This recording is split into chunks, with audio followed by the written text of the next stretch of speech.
Ce NXT a préparé de très belles choses pour NXT Spring Breaking de la semaine prochaine. Et bonjour à toutes et à tous, on se retrouve aujourd'hui pour le récap de NXT du 16 avril 2024. Le show qui débute directement avec un combat d'Hijack face à Noam Dar accompagné de Métaphore, un combat qui va durer 12 minutes et c'était excellent. Ce qui est plutôt drôle, c'est que c'est Dijak qui va avoir le rôle de babyface dans ce combat, alors que ce n'est pas vraiment un babyface, mais clairement, il joue le babyface face à Noam Dar. Ce qui est sympa aussi, c'est que d'habitude, c'est le big man qui essaye de ralentir le rythme. D'habitude, c'est le big man qui fait en sorte que l'homme le plus petit ne puisse pas accélérer, ne puisse pas mettre une certaine dynamique dans le match.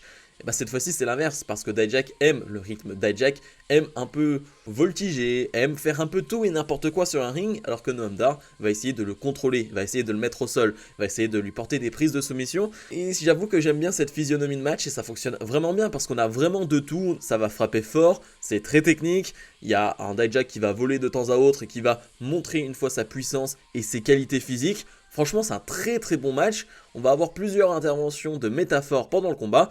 Et une dernière de Oro Mensah qui va donner l'avantage à Noam Dar qui va remporter ce combat. Je pense que c'est une défaite pour Dijak qui va le freiner et qui est logique parce que finalement Dijak, on le sait, on pense, il va aller chercher le titre d'Obafemi, en tout cas un match 1 contre 1 contre Obafemi pour le titre nord-américain. Obafemi il est dans les histoires avec Ivar, donc on freine un peu l'ascension de Dijak avec cette défaite. Lola Vice fait face à Sol Ruka dans un combat de 5 minutes. C'est deux superstars que j'attends chaque semaine. Pour moi, c'est deux des plus grands prospects du côté de la WWE et de NXT en ce moment. Chaque semaine quand je mets NXT, j'espère qu'il y aura une promo ou un match de Sol Ruka. Chaque semaine quand je mets NXT, j'espère qu'il y aura un match de Lola Vice. Un combat donc qui était de 5 minutes et qui était vraiment bon, deux styles totalement différents, totalement opposés. Une Sol Ruka qui met énormément de rythme, qui voltige un peu dans tous les sens, qui se sert de son passé de gymnaste, qui vraiment est impressionnante. Je veux dire, elle fait des choses de manière très facile, très simple, alors que c'est très difficile. Mais elle rebondit un peu partout et on voit qu'elle est de plus en plus à l'aise, on voit qu'elle est de plus en plus agile sur les cordes. Et c'est logique, ça s'appelle la progression et on n'en doutait pas qu'elle allait progresser, donc c'est plutôt cool. Une Lola Vice qui reste plutôt elle au sol, qui va plutôt mettre des gros atémis, qui va essayer de sortir des gros super kicks. Mais sauf que Blair Davenport va intervenir, ce qui va donner l'avantage à Lola Vice qui va remporter ce combat. Je ne serais pas étonné que la semaine prochaine à Spring Breaking, on ait le dernier combat entre Blair Davenport et Sol Ruka. Ce serait vraiment bien pour terminer cette histoire. Et en parlant de Spring Breaking, Natalya va elle parler à Lola Vice après le combat et la challenger pour un match la semaine prochaine à Spring Breaking, mais dans un match NXT Underground. Ok, d'accord, mais je vais donner mon prono. J'espère que cette fois-ci, on va donner la victoire à Lola Vice. Je veux dire, Natalya, si elle gagne ce match Underground, ça ne lui apporte rien. Alors que pour Lola Vice, une nouvelle fois, comme je l'avais dit pour leur précédent match, ça lui apporterait vraiment quelque chose. Ridge Holland fait face à Joaquin Wilde dans un combat de 3-4 minutes.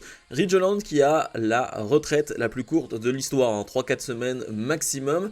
Il est déjà de retour en action sur le ring. Tout ça est observé par Shawn Spears qui aime bien les âmes torturées, qui aime les hommes qui sont pas loin de péter les plombs ou ont pété les plombs comme Ridge Holland. C'est pour ça qu'on a ce match entre Ridge Holland et Joaquin Wilde.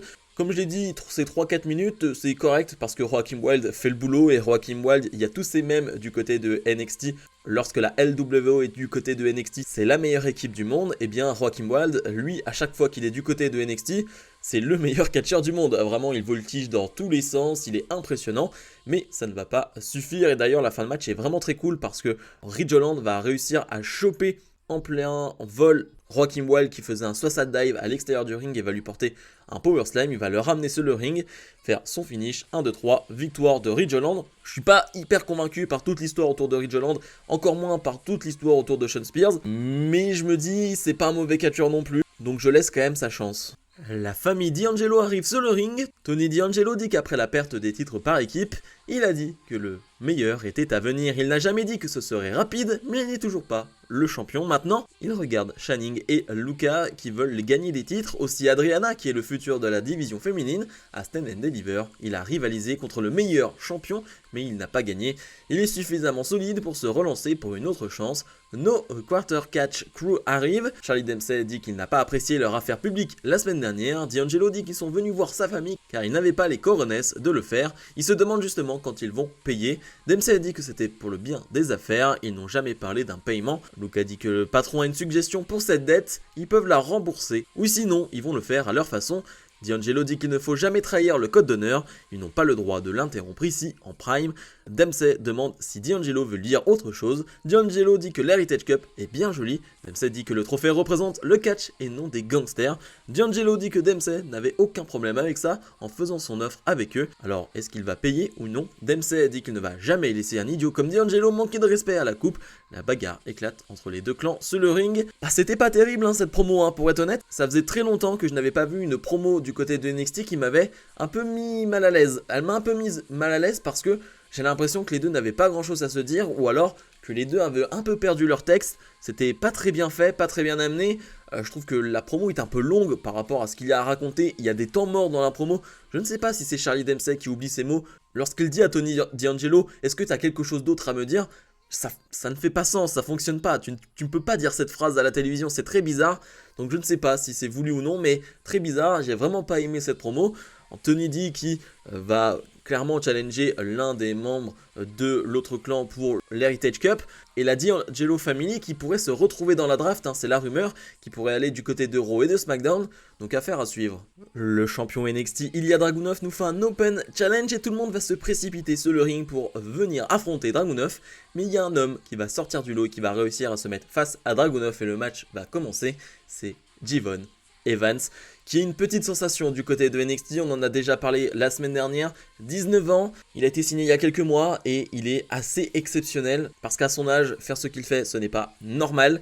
Et le mettre face à Dragunov pour l'un de ses premiers matchs du côté de NXT, c'est très très fort et ça veut dire aussi qu'il a marqué les esprits déjà du côté des officiels de NXT et qu'on compte sur lui. Ça va être un combat de 5-6 minutes et c'était génial. Parce que Dragunov va dans un premier temps détruire Jevon Evans, c'est-à-dire que Dragunov frappe très fort, mais là en plus Jevon Evans n'est pas très épais, on va dire, il est plutôt très fin et il vend à merveille, il est capable de se plier en quatre, de se tordre dans tous les sens, du coup ça rend les coups de Dragunov encore plus puissants, encore plus dangereux.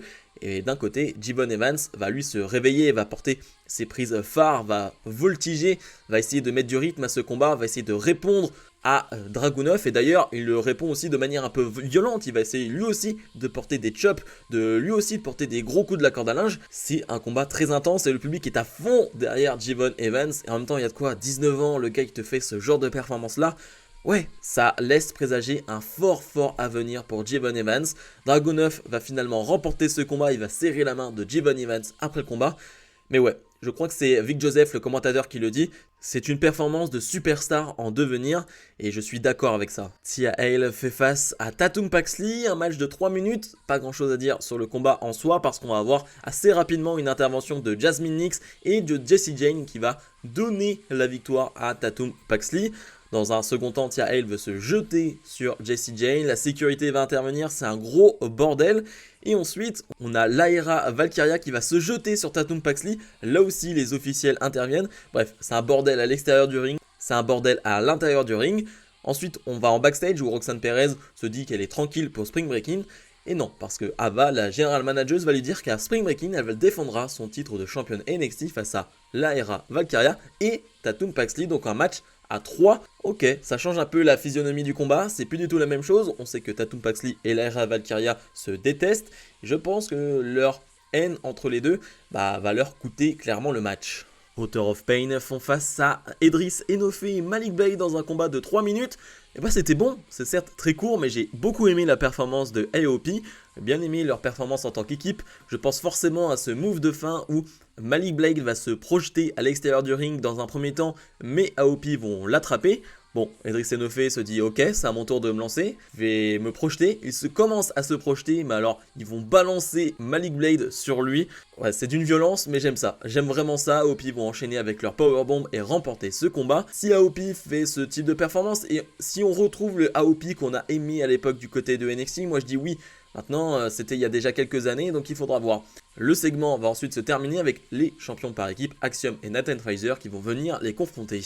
Ivar fait face à Josh Briggs qui n'est absolument pas à 100%, c'est un combat de quelques minutes et justement on va jouer sur le fait qu'il n'est pas à 100%, il est blessé au niveau du ventre et du dos, mais il veut absolument affronter Ivar parce que Ivar est dans la course pour le titre nord-américain d'Obafemi et c'est ce que veut Josh Briggs, donc c'est pour ça qu'on a ce combat. Et comme je le disais, il va bien vendre ses blessures parce que Josh Briggs va certaines fois avoir l'avantage dans ce match. Mais en fait, c'est avec l'énergie du désespoir et on le voit à chaque fois qu'il porte une prise. Il est à genoux après, il est au sol, il n'arrive pas à enchaîner. Donc je trouve qu'il vend très très bien pour le coup Josh Briggs.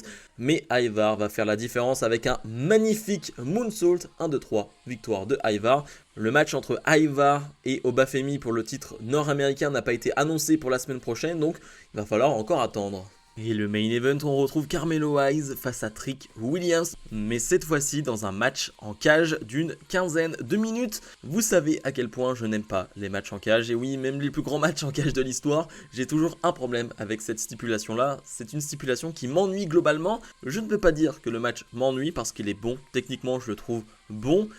Mais je peux pas dire non plus qu'il m'emballe, mais le public est emballé, le public va chanter This is awesome, le public est à fond derrière Trick Williams bien sûr, mais voilà, j'ai toujours ce petit truc de c'est un match en cage. C'est-à-dire que dès qu'on a des beaux enchaînements techniques entre les deux, je pense à un DDT sorti de nulle part de la part de Carmelo Hayes, eh bien forcément on est obligé de jouer avec la cage, donc on va essayer de s'enfuir, ça ralentit le rythme, on va essayer de balancer son adversaire contre la cage, ça ralentit le rythme.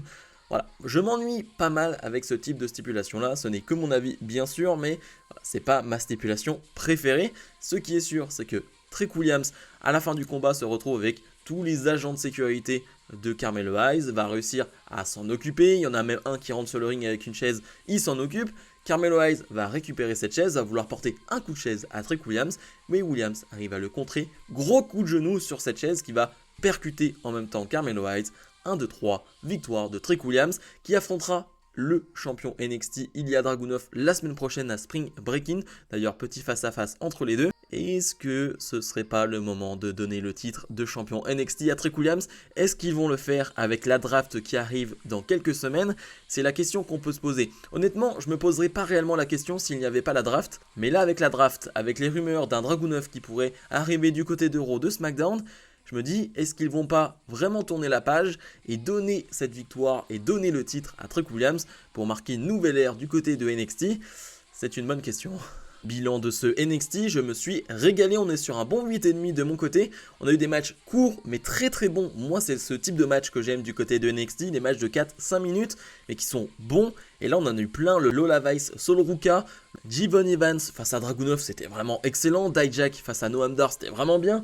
Franchement, il y a eu vraiment de très très belles choses. Le main event fera débat ou non, ça dépend si vous aimez les matchs en cage. Mais ouais, on a eu de très très belles choses. Pour la semaine prochaine à Spring Breaking, c'est officiel, Sol Ruka face à Blair Davenport, mais dans un match sans disqualification. Ça va être intéressant de voir Sol Ruka dans ce contexte-là avec cette nouvelle stipulation pour elle. Mais ouais, c'était un bon NXT qui présage un énorme NXT la semaine prochaine. Va falloir être présent évidemment sur la chaîne. Comme d'habitude, n'oubliez pas de mettre le pouce vers le haut, de vous abonner. On se retrouve dans la semaine pour d'autres vidéos. Salut, salut.